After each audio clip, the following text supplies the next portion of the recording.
SuperDad vlog number 3. Gym vs home workouts.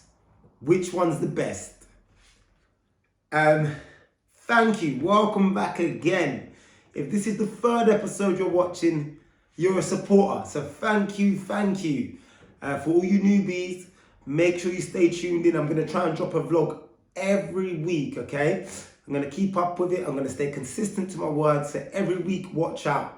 Subscribe to the YouTube channel. Check me out on Instagram, superdad.damo on Instagram, and on Facebook, Damien Scannell, man. Make sure you add me on something, all right? Today's topic is gyms vs home workouts, all right? Gym vs home workouts. I picked this. Well, I didn't pick it. I put a poll up on my Instagram, and the majority of people wanted to hear the argument for and against for both, all right?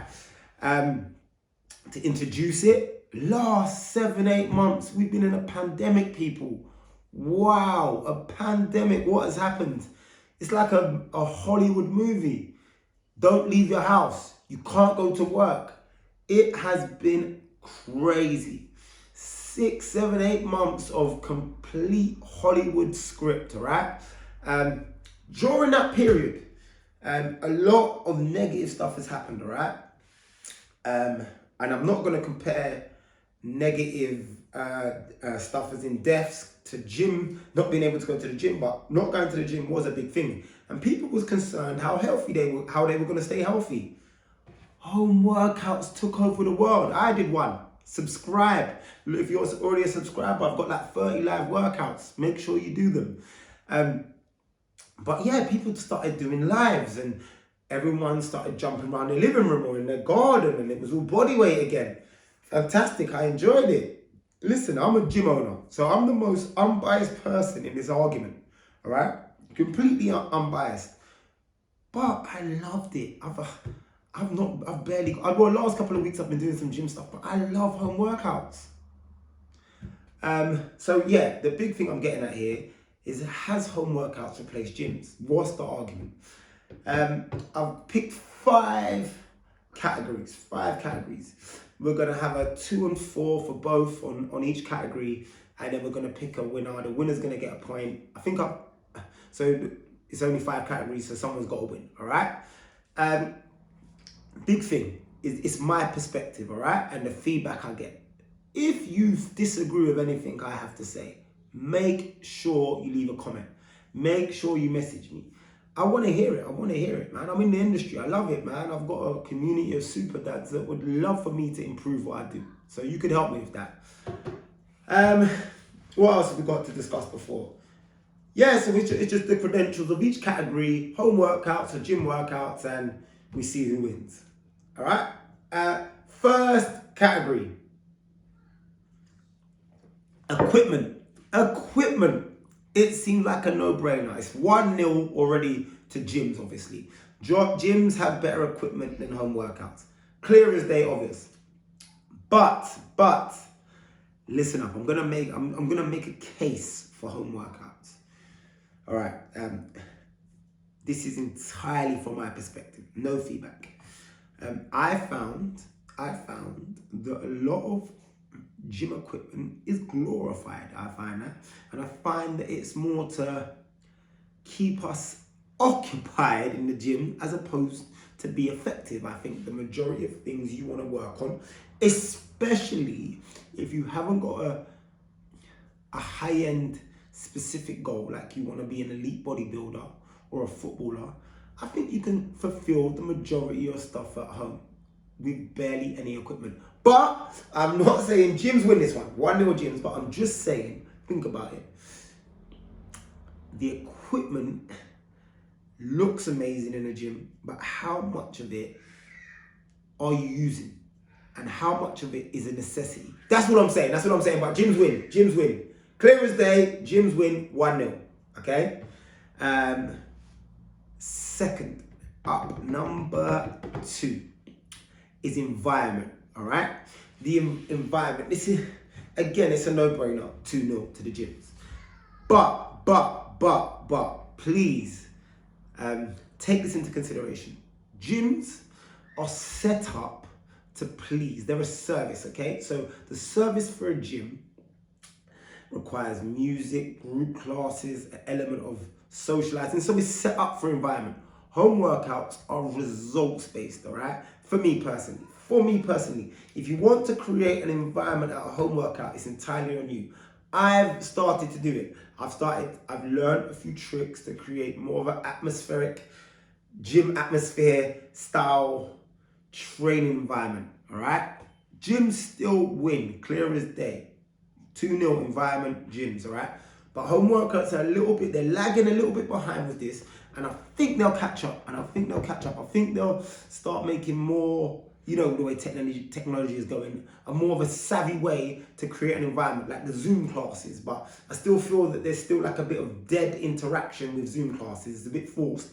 But I'm predicting environment, and look, there's negatives to gym's environment as well. Because if you're a newbie, no one doesn't want to fucking socialize with you. We just want to work out. If you're a newbie in a gym, sometimes that engagement that benefits some people, we don't want it.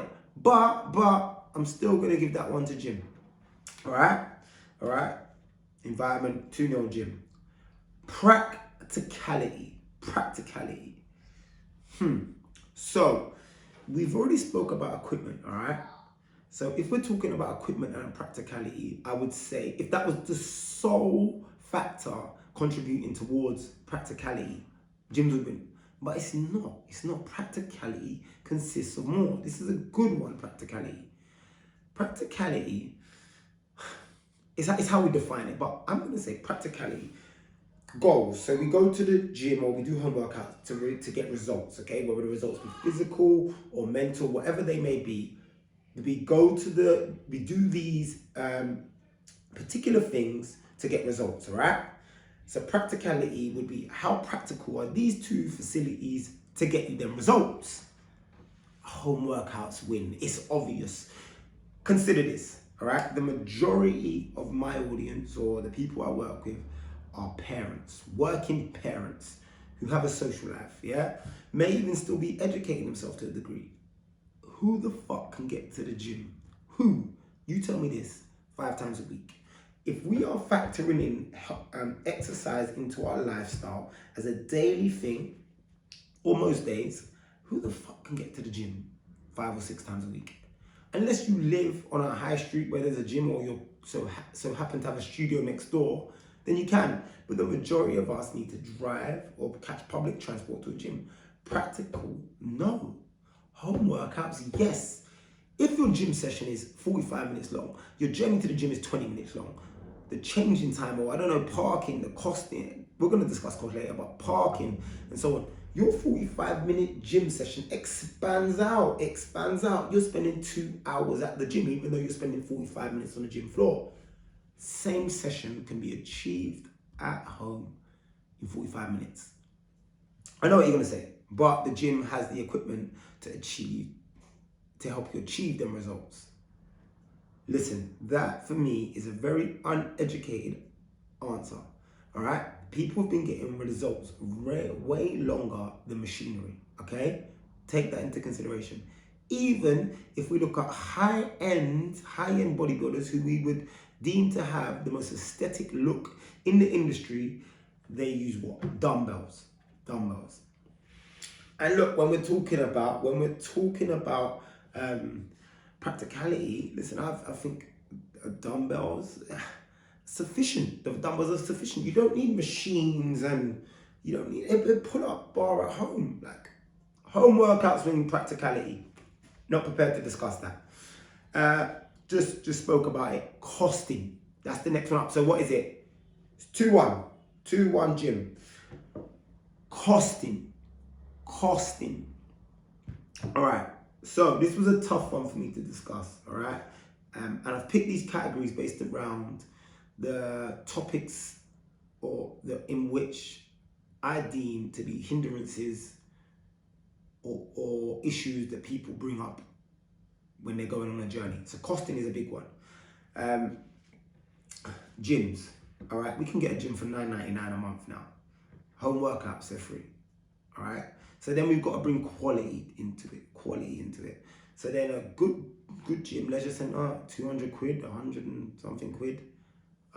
Home workouts, free, but not really, because you could be coached from home. So when we talk about costing, it is a real tough one. So what I'm gonna do for this year, I'm gonna say we're gonna look at returns on investment. So we're gonna factor in a gym. If you pay for a gym, you only get a gym. All right. So you go in and all you have is the facility. So if it's £199 a month, all you get is the gym. All you get is the gym. At home, listen, this is my point. If you're paying, you're getting expertise. Expertise. I dragged that out a little bit, right? Expertise. You're getting expertise. Big difference. Because we're talking about return on investment. You're investing into either journey to get results. So if you have a gym floor, and remember the gym model is all built around you not going. Some gyms have 10,000 members. They can't facilitate 10,000 members.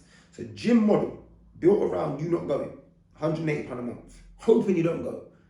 The expert that you're paying, his model is built around you getting results. If he doesn't get results, he doesn't secure your investment. So return on investment, costing, clear as day. Home workouts. Know what your argument is though. I know what your argument is. Your argument is saying that it's not entirely home workouts. I'm talking about specialists there, expertise.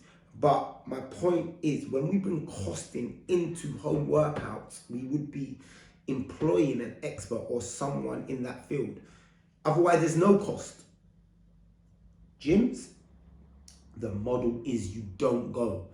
Go to your gym, find out how many members they are, and then think, wait a second, if we all turned up, there's only 5 treadmills, wouldn't work, all right? So, home workouts win. That one you're not going to like. Home workouts win. 2-2. Final one. Time. First block was on time. So, why did I use time? Time is the number one reason that we make for an excuse in terms of getting healthy, getting fit. So obviously I had to incorporate it into this discussion. Time at home workout, time to the gym. Discussed it earlier. It's a no-brainer, it's home workouts.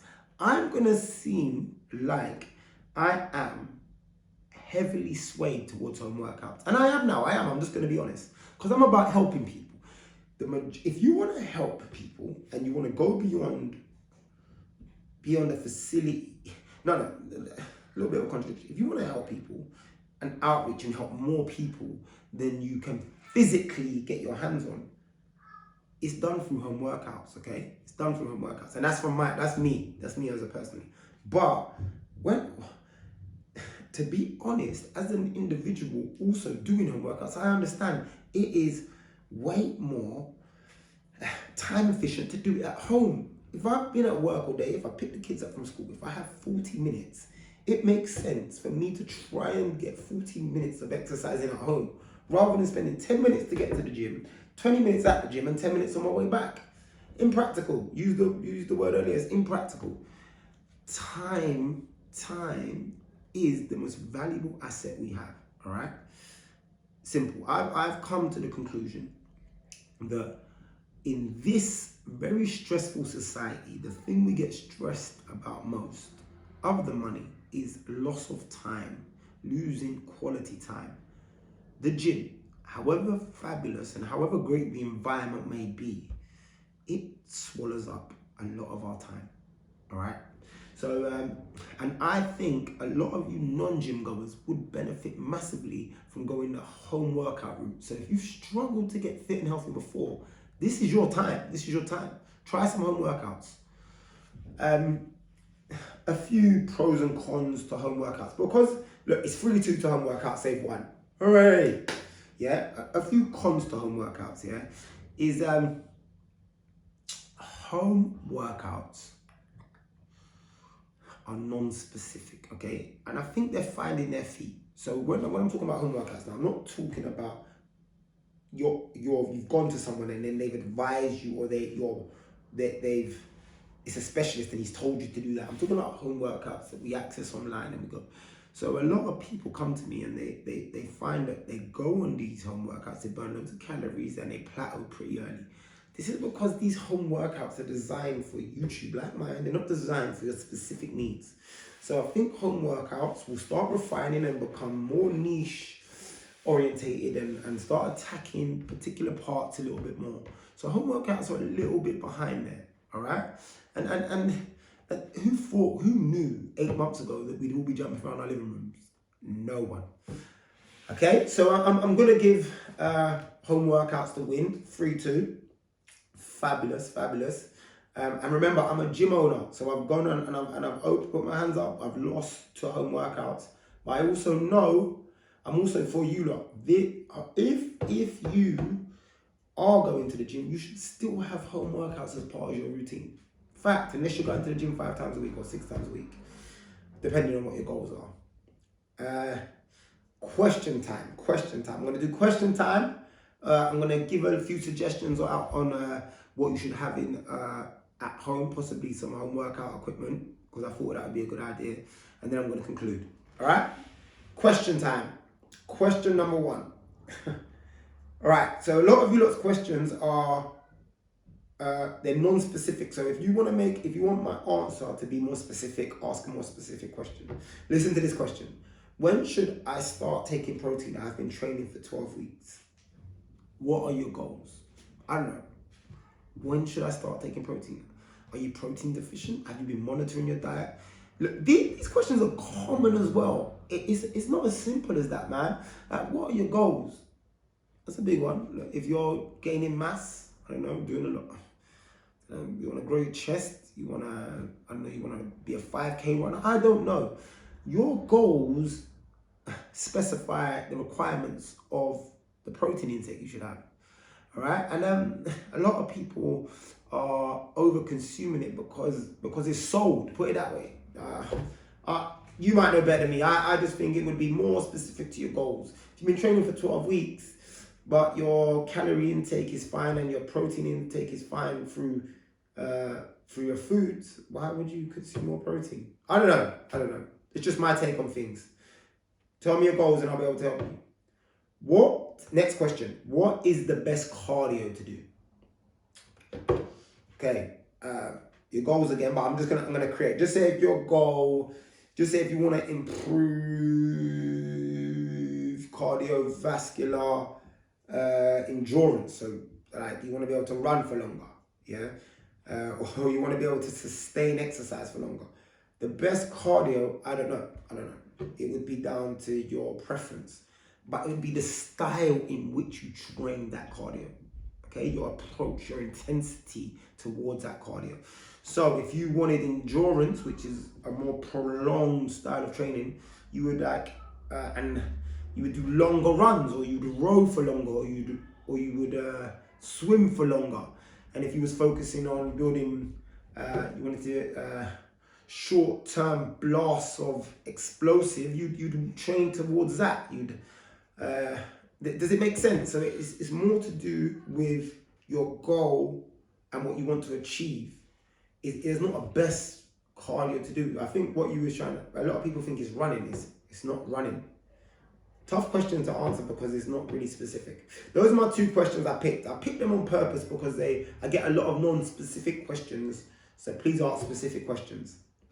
Okay. Next bit, home workout gym bag. Let me have some tea. All right, I thought I'd put this in because home workouts one. I thought I'd make a little gym bag. Piece of equipment, number 1.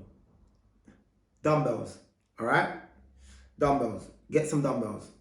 Listen, order them 5, 10 kg, have some fun with them, compound movements, get it moving, then order some other dumbbells. A lot of my clients do this and soon they have their own little gym in their house. Order them, could be spaced every 2 months, that's your thing. Collect dumbbells, man, they're fun. If not dumbbells, kettlebells, something resistance. Great for building muscle, great for toning. Dumbbells. Gym mat, always burpees, sit-ups. It's always good to go off of the floor. You're banging your knees against the ground, just cushions against the floor. Fantastic, man. Dirt cheap, gym mat. Slam ball. Listen, great functional piece of exercise. Similar to dumbbell resistance. Have a look at them. Slam ball. Fun as well. Loads of athletes use them. You can get loads of drills online. A slam ball. Not a medicine ball, a slam ball. Have a look. And I've gone skipping rope. Skipping rope. And I'm not a great skipper. I think a skipping rope would be fabulous for cardiovascular. And I don't want to excuse anyone from running, but I don't think a lot of people like running. But skipping, and you can pick up the intensity, is not as boring as high knees. Skipping rope, loads of drills online. That's my little gym bag I prepare, and I think that is more than sufficient to getting you towards the majority of goals. I said it. So anyone that you want to argue with me, send them to me. I said it. Conclusion. Gyms are great. Gyms are fucking great. Gyms are brilliant, man. Gyms are brilliant. Gyms will be around forever. But they're dying. You know why they're dying? Because the world is a bigger demand to work. We've got to work longer hours. We've got to do more. We've got more kids. We've got more bills. So, as I said, them gyms are relying on you not going, man. They're getting cheaper. You sign up and you don't go. And then January comes, you sign up again, you don't go. Home workouts. 3 home workouts a week beats never going to the gym. Makes it really easy. You can do it in front of your family, you do it with your family, you incorporate your family. So many, there's less excuses, all right? And this is a gym owner saying this, all right? Because I care about you lot. If you are going to the gym twice a week, add 2 home workouts. I'm not saying 2 high intensity home workouts, just add 2 home workouts. Core 1, yoga home workout, whatever. Trust me, it's a fantastic thing, man. It's a fantastic thing that happened during the pandemic. It made us realize that we are capable of doing it at home. All right? Fantastic. Thank you for watching vlog number 3. Come back for number 4. Ask loads of questions, criticize, comment, do what you need to do. SuperDad, vlog number 3. Making Dad Super.